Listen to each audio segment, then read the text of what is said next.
يتحدث الفيديو عن تجربة مس راشل المحبطة عندما حاولت الاحتفاء بقدوم طفلة مبتورة الساقين من غزة للعلاج اسمها رهف، حيث رفض 3 مالكي قاعات من 4 تأجير المكان لأنه رهف فلسطينية. يلا نشوف الفيديو ونتعلم من مس راشل كيف نحكي قصصنا بالإنجليزي. When I found out Rahaf was coming, I wanted to help her have the best day ever. I called a place in New York City that I thought Rahaf would have a great time at. And I explained that she's a double amputee, she's 3. I explained that there would be no press, no pictures, just her having an amazing time. And I was talking to the business owner, and the business owner said, let me think about it.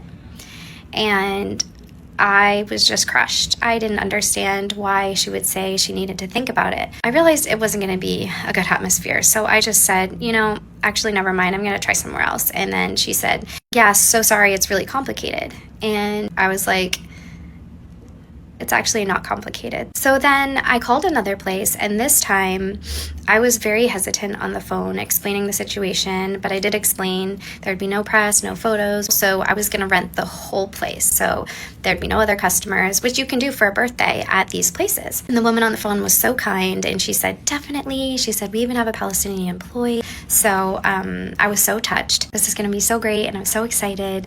And then I got an email a few days later saying we have to cancel due to the safety of our staff. And I was in shock because actually in both circumstances, it's illegal to say you can't rent this space for, a birthday party, like an event, because you're bringing a Palestinian person. I just can't imagine what that employee felt, because the person who owns the place was basically saying, because this little girl is Palestinian like you, she's not welcome here.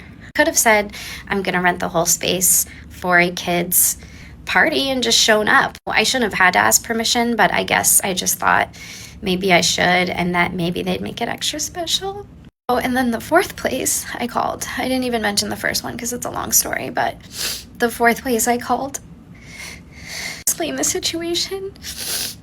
And they were like, of course, we're so excited. You can take pictures. You can do anything here. Everyone's welcome. And I don't even want to say where the business was that welcomed us with the most beautiful open arms, because I don't want them to get backlash for having her, who gave Rahaf the most amazing day ever.